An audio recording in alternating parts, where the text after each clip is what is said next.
Today I'll be showcasing my latest elevator, and the special feature is that it has instant cool, and I believe it's the only realistic elevator with this feature. So I'll demonstrate. We're on floor 4 and we'll go to floor 2 and press a button. And the elevator arrives instantly. We don't need to wait for it to come down from floor 4 to floor 2. So with this button panel we can change our minds. Let's go to floor 4 instead. Pop in, go up, and go from any floor to any other floor. You don't need to go up and down one at a time. And you're probably wondering what happens if I go back to floor 2 and press another button. Well, we still get instant cool.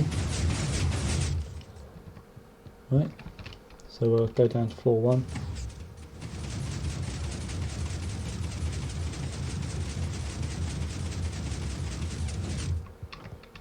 And the button panel is consistent. If you were to change floors and then press another button, everything still works as you'd expect.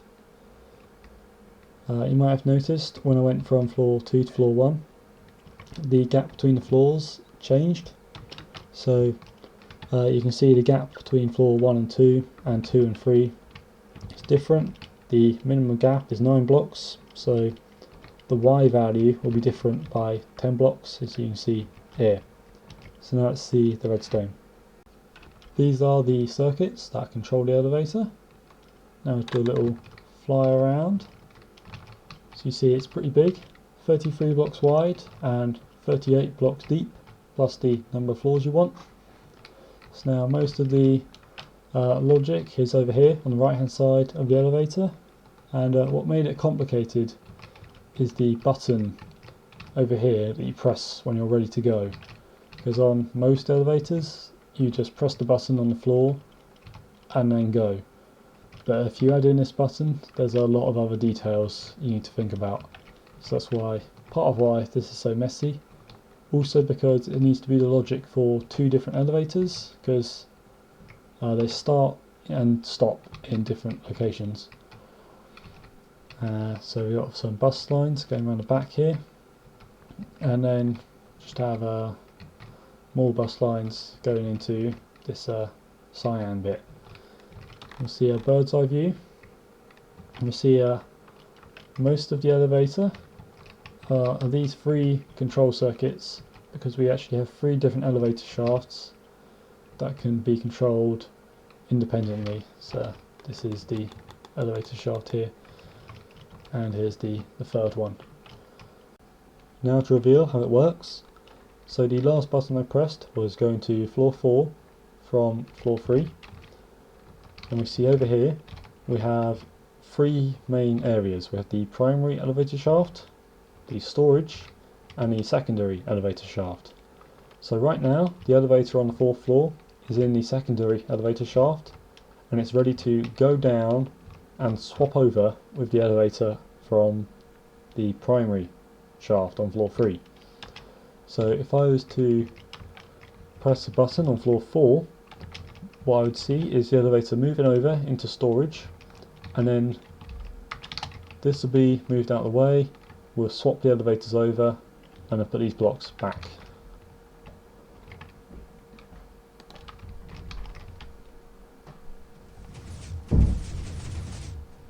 There we go, the elevator's now on floor 4, and we will have the elevator being moved into the secondary elevator shaft on floor 5. So if I was to press the launch button,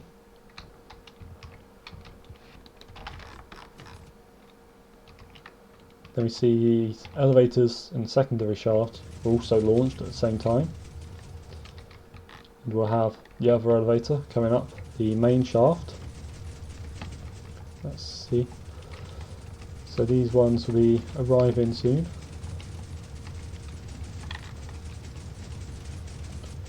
And there we go. So the elevator is on the 5th floor in the primary shaft, but we've swapped it over for the elevator over here.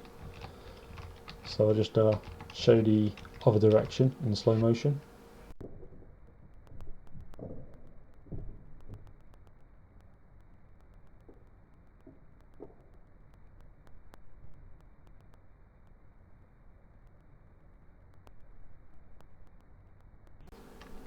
There are a couple ways you can improve this elevator.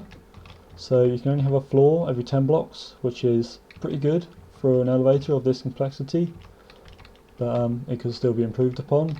And to do that, you would need to have 2 secondary elevator shafts per side, because the elevator is 8 blocks tall, which is the limiting factor here. Another thing is the elevator is only 2 wide, 2 high and 1 deep. Really, it would be better if it was 2 wide, 2 deep and 3 high, so this shape, but that would mean 3 times as many blocks being swapped around, be a lot more complicated. And the third thing is that signals are sent up the elevator with a torch tower, and that means it takes 1 second every 10 blocks, and it means that if you were to go up 100 blocks, then before you could press another button you'd have to wait 10 seconds, otherwise it would break, because you need to wait for the secondary elevator to arrive, and that will only be launched when the signal arrives, and that depends on how fast it goes. Thanks for watching. Leave a like if you liked the video, or a dislike if you hated it. There'll be more details in the description. I might even do an explanation video, because there's a lot to go over. If enough people request it, I'll do a tutorial, although I doubt anyone actually wants to build this. You just use a water column, because Mojang have given us a 1 block solution to what used to be a hard problem. Thanks for watching. Goodbye.